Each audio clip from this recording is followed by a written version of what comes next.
Hey guys, welcome back to Reading Time with Parker and Sawyer. We're on Chapter 5 of Betty G. Burney's The World According to Humphrey. If you've missed out on any of the chapters, feel free to go to our Facebook page and check them out. So, let's turn to page 33 and start Chapter 5. When Mr. Morales went into the kitchen to get a glass of water, I carefully opened the lock that doesn't lock and slipped out of my cage. I leaped over the chair, then scampered down the floor and hid in the corner behind the long curtains. Mr. Morales returned and sat down again.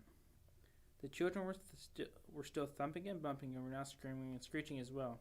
"Say, Humphrey, maybe you need some water too," he said and leaned towards my cage. Mr. Morales gasped when he saw it was empty. "Humphrey, where'd you go?" "Oh, I should have known you'd escape. I'd run away from those kids if I could. But do me a favor, Humphrey. Please come out." In a panic, he darted around the room. "The kids in room 26 will hate me if I lose you," he said. I felt sorry for Mr. Morales, so I scratched around a little. "There you are," he said, bending down to look at me. "Now let's get you back in your cage." Not quite yet, I thought. He reached down to pick me up and I scampered forward, just a few inches past his hand. "Don't do this to me, Humphrey," he said. "Cooperate." But I wasn't doing anything to him. I was doing something for him. "Work with me," he said, but this time to himself. Maybe, hey, that's it. He looked down at me. "With your help, Humphrey." Mr. Morales really swung into action then. He raced upstairs. The thumping and bumping stopped. When he raced back down the stairs, Willie and Brenda were with him. "Close all the doors, Willie," he said. "But, Dad," Willie whined. "Close them," his father repeated firmly. "Now." Willie closed all the doors. You two scared poor Humphrey with your screaming and poking and thumping. We may never see him again." Brenda burst into tears. "Humphrey's dead," she sobbed. "No, Humphrey's too smart for that," Mr. Morales told her. "But he will run away if you two aren't nice to him." Right. You have to be pretty smart to be a principal. Now, do you want to help me get Humphrey back?" "Yes," the children shouted. Mr. Morales explained the plan. He said the only way they'd get me back in my cage is if they worked together. And they could only work together if they listened to him. Really listened. They were listening now, and they kept listening, too, because he told them the most important thing they could do was be quiet, so they were quiet. "I'm pretty sure he's still in the room. Our job is to lure him back into his cage," Mr. Morales whispered. He put my cage in the middle of the floor, then he went to the kitchen and got a handful of sunflower seeds. Willie and Brenda helped him make a trail of seeds across the floor, leading up to the cage. "Good," said Mr. Morales. "Now we have to be very, very quiet and wait for Humphrey to pick up the seeds. But if you say anything or even move, you might scare him." "We'll be quiet, Dad," said Willie. Brenda agreed. They all sat on the sofa. "Do you think this will work?" Willie whispered. "Of course," Brenda said. "Dad's smart." "Well, he's not the only one." I waited for a while. After all, the Morales children needed all the practice staying quiet they could get. When Willie got restless, I started skittering along the floor. "I hear him," said Brenda. "Shh," said Willie. I waited for a few seconds and scrambled out of the corner and grabbed the closest seed. I could hear a loud gasp from the children, but I pretended not to notice. I scurried toward the second seed. This plan Mr. Morales and I came up with was tasty, tasty, tasty. I could almost feel 3 pairs of eyes fixed on me, but I ignored them. I grabbed up the third and fourth seed, hid them in my cheek pouch, then stopped right outside the door of my cage. Inside, Mr. Morales left me a lovely pile of sunflower seeds. It was nice to be free, but my cage was home after all. Besides, until the day somebody fixes that lock that doesn't lock, I can get out whenever I want. The kids were still quiet, so I made a run for the cage. Mr. Morales quickly closed the door and the children began to cheer. "We did it," said Brenda. "Dad's the smartest man in the world," said Willie. "Hey, you kids helped. When we cooperate and work together, we make a pretty good team," Mr. Morales told them. "Those me whore," Willie agreed. "The best." Mr. Morales squatted down and winked at me. Of course, Humphrey helped too. I'll say.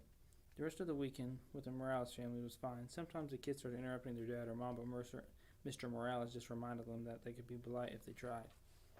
Willie and Brenda tried. Mr. Morales sold a house. Mrs. Morales sold a house. It turns out that selling other people's houses is her job, so they celebrated with pizzas and ice cream. Brenda leaned to hold me gently. Willie even cleaned the poo out of my cage, which I appreciated. Life was good. I thought as Mr. Morales drove me back to school Monday morning. Then I remembered Miss Brisbane, and how she said I was a troublemaker and she said she was going to get rid of me. Humphrey, you are a true friend, said Mr. Morales, as he carried my cage back into room 26.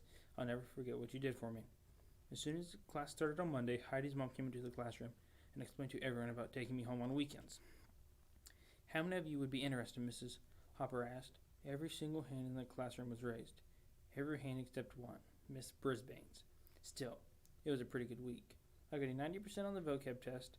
I'll bet say I got 100%, but she still didn't raise her hand, even though she'd promised. And Aldo talked more and more every night. On Tuesday night, he leaned in close and asked, Humphrey, don't you ever wish you had a girlfriend? Like most hamsters, I'm pretty much of a loner, so I really hadn't thought about it before. Not sure, I squeaked. I would like one, said Aldo. A real nice girlfriend. I felt so sorry for Aldo. I squeaked extra loud when he performed his broom balancing act for me. I was still thinking about him on Wednesday, after everyone had left, while there was still lights coming in the window. I meandered outside the cage to help myself to any mealworms that Heidi might have left behind when she fed me earlier in the day. The table was covered with newspapers, and while I nibbled, I browsed the news. All of life there was on the pages of the newspapers: birth and death, lost pets, sad, sad, sad, funny jokes, good news and bad news. And then there were the ads.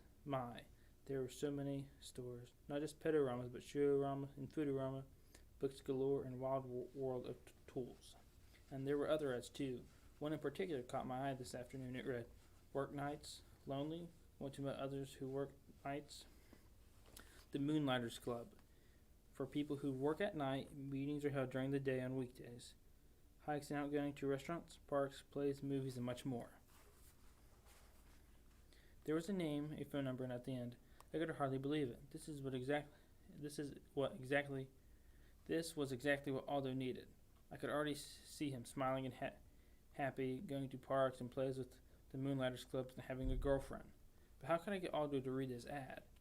He'd probably just throw it away. Still, if I cut it out and left it in a place where he couldn't miss it. Well, maybe.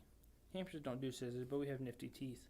It took me a while to nibble the whole ad out neatly, but I did a pretty good job. Then I stood the clipping up against my cage. Aldo couldn't help but see it if he looked at me, which he always did. That evening, I was more anxious than usual for Aldo to arrive. When he turned on the lights, I squeaked hello right away. Greetings to you, my little friend, said Aldo, as he pushed his cart into my room. You sound like you have something on your mind. You bet, I tried to tell him. He ambled over to my cage and leaned down and looked in. What's happening, Humphrey? He asked. I saw his eye light on the scrap of newspaper. Hey, I can hardly see you. He reached out and pushed a clipping aside. Read it, I squeaked out. Of course he didn't understand. He didn't even look at what the ad said. He just sat down in my cage and leaned closer. I was squeaking a blue streak. Look at it now. Calm down, Humphrey. I got a treat for you, said Aldo. He reached into his pocket and pulled out a tiny bit of carrot.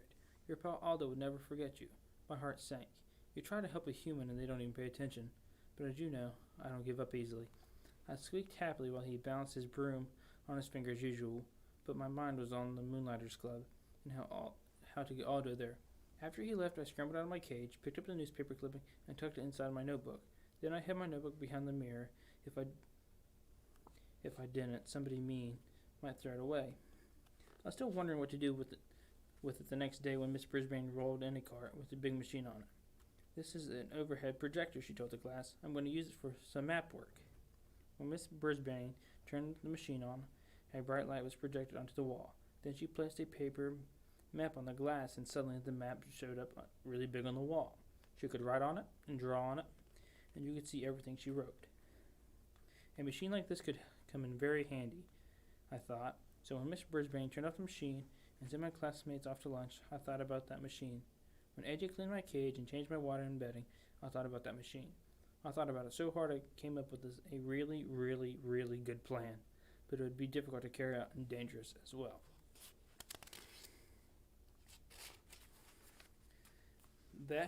This has been Chapter 5 of The World According to Humphrey by Betty G. Burney. This has also been Reading Time with Parker and Sawyer. I'm Parker, and we hope to see you next time.